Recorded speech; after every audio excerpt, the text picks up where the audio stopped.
First of all, welcome to our April general meeting. My name is Kelm Lear. I'm the chair of the county party. I think most of you know me by now, but here today are the vice chair, Catherine Closet-Crane in the back. Penny is the secretary, and she's on the camera. And Tanya Walker, our treasurer, is at the sign-in desk. If you'd like to write a check tonight, she is here to accept those. We'll start with the treasurer's report. As of this morning, we have a current balance of $13,097.45. And that is an increase of about $4,000 thanks to our fundraiser on March 29th. Our goal was $3,500, and the fundraiser committee was able to put together a fantastic event, so we raised $4,000. So we'll get into the announcements now. I am going to start with a very sad announcement. Charles Chuck Marr passed away on December 9th, so 4 months ago now. I'm bringing this up though because I only learned about his passing 2 weeks ago when I was trying to recruit another PCP for his area, which is Ward 5, Precinct 6, over by Seco Park. There is a service for him this Saturday, April 12th at 2 o'clock at the College Avenue United Methodist Church, which is where he attended. He is survived by his wife and children and grandchildren, and I know his children and grandchildren live all across the country, but they'll, I'm sure, be coming into town as well. I didn't know him personally, but I found out that he was a horticulturalist, and he worked at K-State for 45 years in that department, and then he was a PCP for the county party for many, many years. So we will certainly miss him and keep him in your thoughts and prayers and his family as well. Now we'll transition into something that will hopefully lift our spirits a little bit. So when I started as chair in November, the county party, our Democratic county party, had 26 PCPs, and the Republicans had 38. It was my personal goal by the end of 2025 for us to have more PCPs than the Republicans. Right. As of last Friday, the Republicans still have 38 PCPs, and we have 35. Oh. So we are pretty close to beating them. I know many of you are already PCPs, so thank you. Please stay in those roles. But if you are not a PCP and are interested in becoming one, I have a one-pager, well, front and back guide on the roles and responsibility of a PCP, and there are multiple copies on the back table with Tanya if you want to grab one on your way out. And you can also talk to me about how I can get you appointed if there is an opening in your area. And then the last thing I'll bring up is Little Apple Pride is this Saturday, April 12th at City Park. We need volunteers to walk in the parade with the county party. We have a new banner, actually, that we'd like to show off. As well as people to manage the booth in the pavilion, or the Weefald Family Center in City Park. And that is from 12 to 6 o'clock, and we will have 3 two-hour shifts that you can sign up for. There's a sign-up sheet that looks like this, and you can see the shifts 12 to 2, 2 to 4, and 4 to 6. Also back there with Tanya. So, did you say Saturday? Is that right? Yes, this Saturday. Parade starts at noon, and then festivities go until about 6 o'clock. I'll be in Topeka. I just want you to know that because I love parades. Are you going to the other protests in Topeka this weekend? I'm working. Oh, that's right. Okay. I'm working this week. So those are all the announcements. So we will move into our presentation tonight. Our guest tonight is Tom Schwartz. He is a current member of the USD 435 Board of Education in Abilene. He retired in 2017, concluding a 37-year career in public education, including 17 years as an elementary school principal. Under his leadership, McKinley Elementary received a national award when it was recognized as a 2016 Blue Ribbon School of Excellence. Tom is an active participant in our democracy and a strong advocate for public education in Kansas, which is why we invited him to present tonight. So let's give Tom a warm welcome.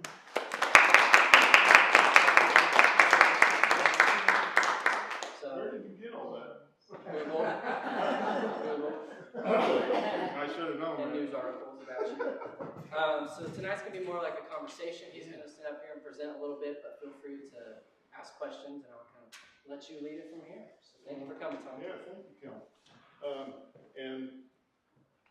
Representative Carlin, if you hear something come out of my mouth that is totally false, I will. please correct me. She will. I might not know.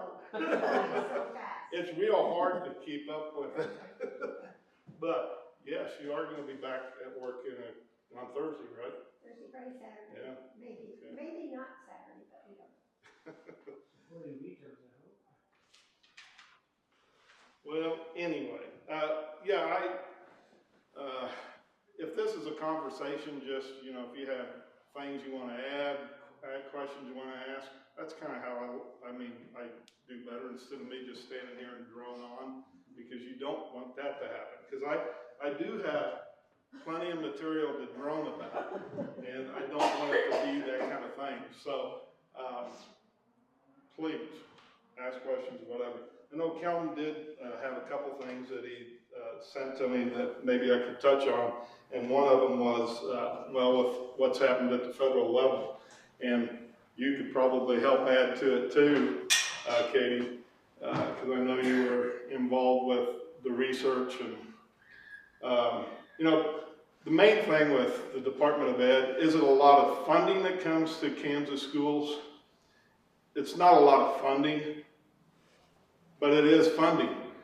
And we don't have enough funding to do what we want to do anyway. So anytime there's any money that's not sent our way, it does not help. You know, the funding for, the federal level, again, to do away with the Department of Ed, that's IDEA, it's special ed, it's title services, it's elementary and secondary ed, you know, for the students themselves, student aid for college students, career and technical and adult education, research grants for universities, food programs, summer meals.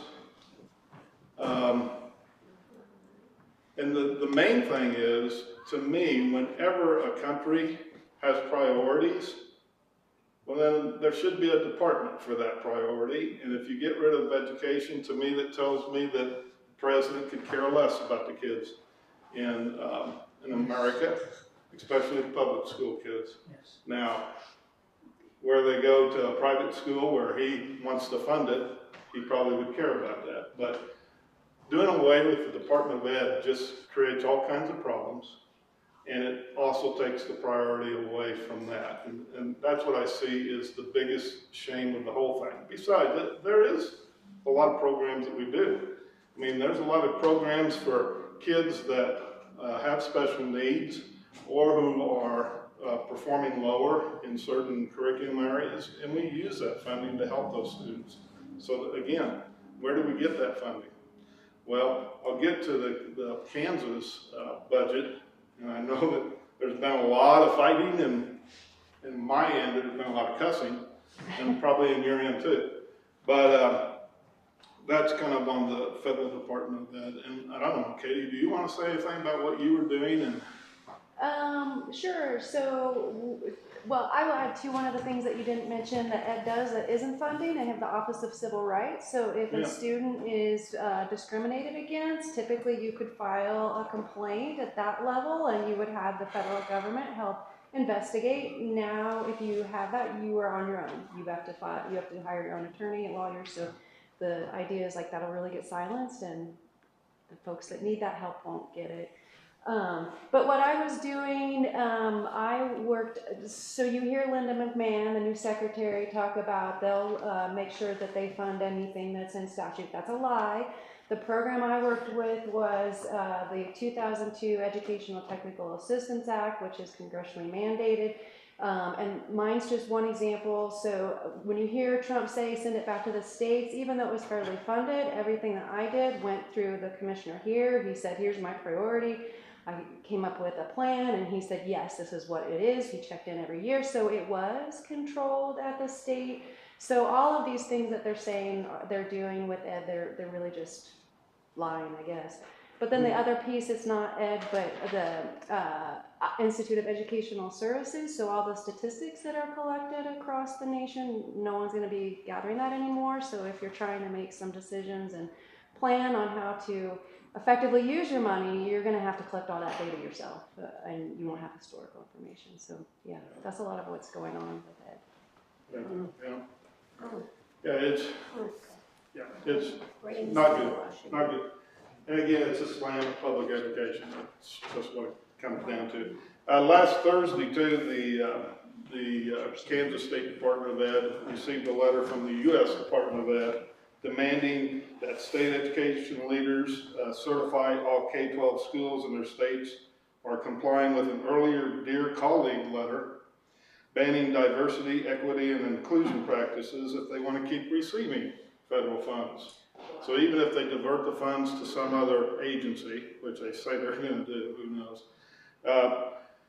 then you've got to make sure, so each school district's going to be receiving that letter to say that they are not going to be doing anything that is going to have to do with diversity, equity, or inclusion. And if we don't do that, then we won't receive the funds that we're receiving from the federal government either.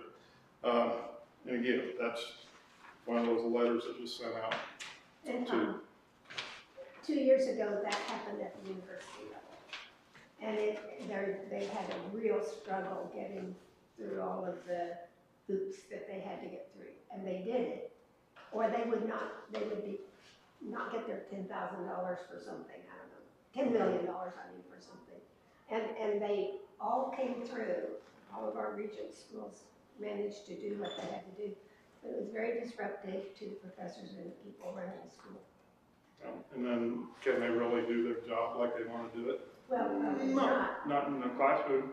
No. Yeah. So what would that mean for clubs like Black Student Unions or gender and sexuality? They do have a thing in there too. If there's a Black student union, it has to be open to everybody.